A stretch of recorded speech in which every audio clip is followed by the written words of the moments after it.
Alors bonsoir Vincent Pont. Bonsoir. Je le disais, vous êtes président du laboratoire Haro, un pur produit lyonnais aussi en fait. Oui, oui, oui. Un laboratoire qui a été créé au début des années 2000. Quel rôle joue aujourd'hui le laboratoire Haro auprès des hospitaliers, des patients, des officines? Alors, effectivement, on est un laboratoire lyonnais qui a une vingtaine d'années. Rapprochez-vous, n'ayez pas peur. Voilà, donc on est ravis d'être là avec vous. On est partenaire historique de la soirée depuis le début, donc on est ravis chaque année de participer.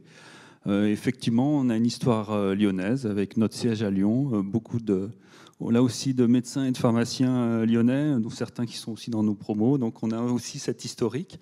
On a notre site logistique aussi qui est dans la banlieue de Lyon. Voilà, et donc on est un laboratoire principalement générique et on est à la fois en ville et à l'hôpital. À l'hôpital, on est le leader en nombre de boîtes distribuées dans les hôpitaux. Donc on est présent dans toutes les cliniques, tous les hôpitaux français et on est un des principaux acteurs aussi en ville. Voilà. Et donc on a à la fois cet équilibre entre deux marchés et on couvre un nombre important de pathologies. Alors ce soir, vous êtes là parce que vous avez voulu mettre en avant une personne, Vaiana Lacroix, qui est infirmière au centre Léon Bérard et que nous allons accueillir.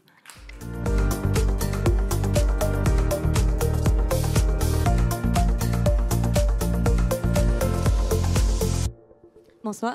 Bonsoir. Alors elle est très heureuse d'être avec nous. Elle a couru jusqu'à nous. Rapprochez-vous, on va se mettre au milieu.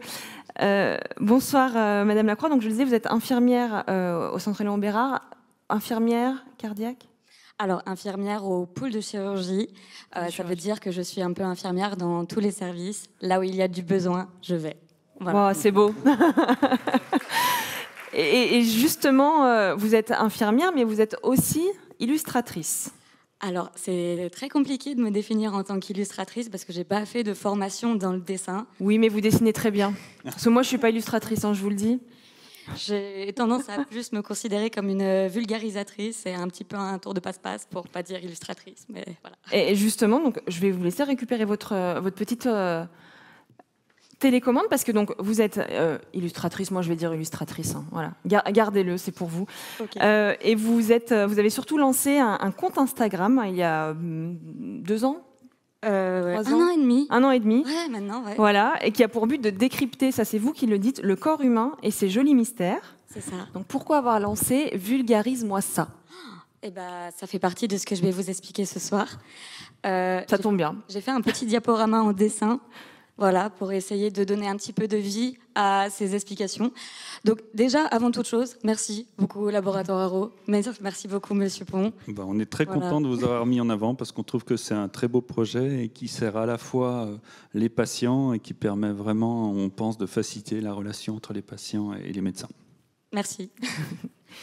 Alors tout à fait, ce soir, je vais vous faire part d'une découverte que j'ai faite qui a changé ma vision de la santé. C'est une autre façon de donner l'information aux patients. Donc voilà, je m'appelle Vaiana, comme la princesse Disney, pour ceux qui connaissent. Vous traversez les océans, la médecine, tout. Je suis très populaire chez les moins de 5 ans. Donc voilà, alors, je suis diplômée depuis 2015, ça fait déjà 8 ans. Voilà. Donc voici mon parcours. Du diplôme jusqu'à... J'ai commencé en maison de retraite, la salle de réveil. Et j'ai rencontré mon premier amour professionnel, l'hémodialyse. Et quelque chose s'est opéré pendant mon travail en hémodialyse. Donc, dans mon parcours, c'est là où il y a un petit cœur. Alors, la découverte, en hémodialyse, on prend souvent la tension artérielle au patient. Et un jour, un patient m'a dit « Mais c'est quoi, en fait, la tension artérielle ?» Et on a beau donner les définitions conventionnelles, il ne comprenait pas. Et du coup, là, de manière théâtrale, je me suis mise à imiter le tuyau d'arrosage en lui disant, vous voyez, là, vous avez un 12 de tension, c'est ça. Et si vous avez un 6 de tension, c'est ça. Et si vous avez un 18, et c'est ça. Vous êtes aussi imitatrice, en fait. D'accord. Oui, mon cœur bat un peu la chamade, là. Mais voilà, et là, le patient m'a dit « Ah, d'accord, la tension artérielle, le tuyau d'arrosage, donc c'est la pression d'arrosage. Ah, d'accord. » Et il m'a dit « Mais du coup, ça fait quoi, la tension artérielle, quand on en a trop ?» Et je lui ai dit « Ça fait quoi d'arroser votre tulipe au Karcher ?»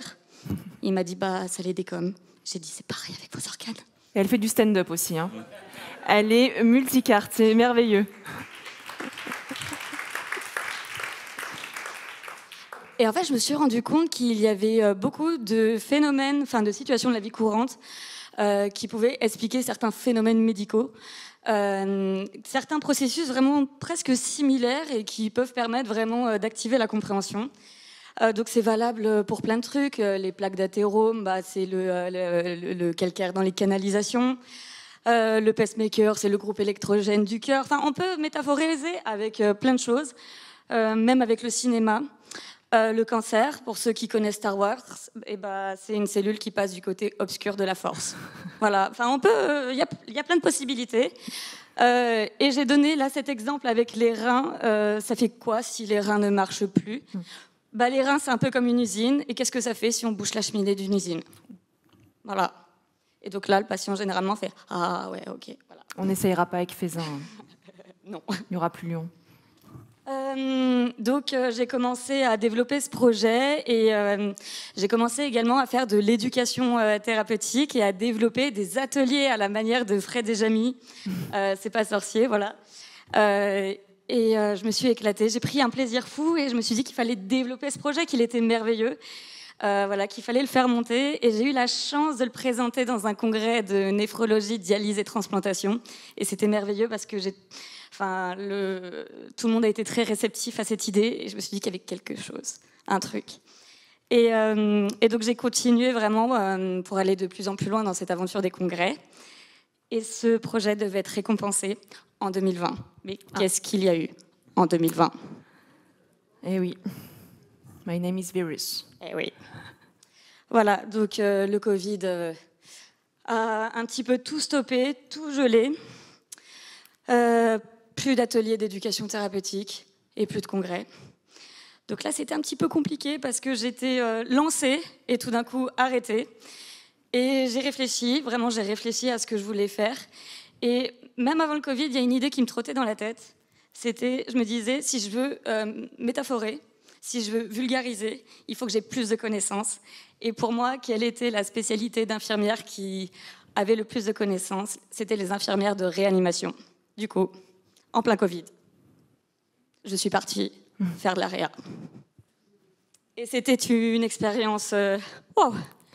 J'ai appris énormément. Et je me suis complètement mise au défi. Donc ça m'a énormément aidé à connecter les connaissances entre elles. Mais ça m'a beaucoup fatiguée aussi. Et il y a quelque chose qui me manquait, c'était le relationnel avec les patients. Et donc, au bout de 8 mois, j'ai décidé peut-être de changer. Et j'ai rencontré le Centre Léon Bérard, qui m'a ouvert ses bras. Voilà. Et là-bas, au Centre Léon Bérard, j'ai renoué avec quelque chose. J'ai renoué avec cet amour d'avant que j'avais rencontré. Tout est reparti encore d'une question, toujours des questions. La première fois, c'était c'est quoi la tension artérielle ? Et la deuxième fois, c'était cette patiente qui venait d'avoir une très grosse chirurgie et qui avait compris de manière un petit peu superficielle ce qu'était sa chirurgie, mais pas tant que ça. Elle avait eu évidemment les explications, mais le process, vraiment, la compréhension, il n'y avait pas tout qui s'était fait. Et elle m'a posé cette question. Elle était avec son mari. Elle m'a dit, qu'est-ce qui s'est passé en fait ? Et surtout, qu'est-ce qui va se passer ? Et je venais d'arriver. Et je me suis dit, c'est vrai que cette chirurgie, je la connais un petit peu moi aussi, mais pas en profondeur. Donc, j'ai fait des recherches. Et je me suis acheté un iPad et j'ai rencontré le dessin digital. Et j'ai commencé à développer la vulgarisation par le dessin. Donc voilà la toute première BD pédagogique que j'ai réalisée en collaboration avec des chirurgiens de Léon Bérard, des professionnels. Donc ça vulgarise, ça décrypte exactement ce qui se passe. Voilà. Et j'ai poursuivi avec d'autres sujets comme l'estomie.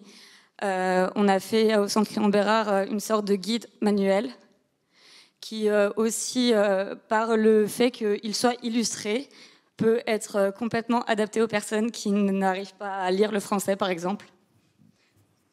Donc voilà. Et j'ai vu que ça marchait. J'ai vu que ça marchait auprès des patients, j'ai vu que ça marchait auprès des... l'essai, quoi. Ouais. J'ai vu que ça marchait auprès des collègues et je me suis dit, je me souviens, il était 21h30 et j'étais en chirurgie viscérale avec mes collègues. Je me suis dit, allez, vas-y, je vais tenter le truc. On ne sait jamais, je vais essayer de faire ça avec des sujets généraux. Et donc, j'ai créé un compte Instagram et en fait, j'étais pas très prête parce qu'il y a eu un sacré engouement aussi sur Instagram. Eh ben, on le voit, 6300 followers. On a 6007 là ce soir. 6007 ? La capture d'écran est un peu vieille. Mais alors moi, j'ai regardé il y a 2 jours, on était à 6300, donc en 2 jours, vous avez pris 400. Oui, il y a quelqu'un qui m'a relayé et boum, boum, boum. Bah alors ce soir, d'ailleurs, vous avez tous Instagram. Vous vous abonnez, vulgarise-moi ça. Voilà. ça montrera encore un peu plus. Alors, vous mettez tout en dessin, ce que vous expliquiez. Donc c'est destiné aux patients, mais pas que finalement, vous le disiez. Aux collègues aussi, aux professionnels. C'est d'abord destiné aux patients. Parce que c'est pour les patients à la base. Mais en fait, on se rend compte que les professionnels se l'approprient aussi. Et en fait, au final, on a tous la même partition de compréhension grâce à ça. Donc, ça, c'est pour les patients, mais c'est aussi pour tout le monde, en fait, pour les professionnels. Mais c'est d'abord pour les patients. C'est pour la même musique, donc. Ouais. Et alors, là, on a vu, vous avez plein de talents. Ne soyez pas trop modeste. Ça pourrait devenir un livre. Vous avez parlé de BD pédagogique plus pour vos formations, mais pourquoi pas faire un livre ? J'adorerais. Bon. J'adorerais. Il y a peut-être ce soir une oreille attentive qui enregistre le message. Qui sait ? Et écoutez, merci beaucoup, Vaiana. Un dernier slide ? Oui. Allez-y. Je vais très vite, promis. Donc ça, c'était pour expliquer mon parcours, que j'allais dans tous les services. Et voilà, je fais également un travail de recherche pour prouver que la vulgarisation, ça marche. Et la thématique, c'est l'évaluation de la douleur. Il y a un besoin de compréhension sur l'évaluation de la douleur, tant pour les patients que pour les soignants. Et donc, le projet, c'est de voir comment la vulgarisation y répond. Voilà. Parce que la vulgarisation, c'est traduire le savoir, c'est transmettre le savoir, c'est simplifier, informer et éclairer. Et je voudrais surtout remercier Christelle Galvez, ici présente, qui m'accompagne dans ce projet, qui m'aide à le propulser. Merci beaucoup, Christelle. Merci également à l'équipe com, ici présente, Nathalie Blanc, Justine Doz, qui m'aident également à propulser tout ça. Merci beaucoup à vous. Bon, on souhaite de le propulser très très loin. Merci beaucoup Vaiana Lacroix, merci beaucoup Vincent Pont pour cette découverte.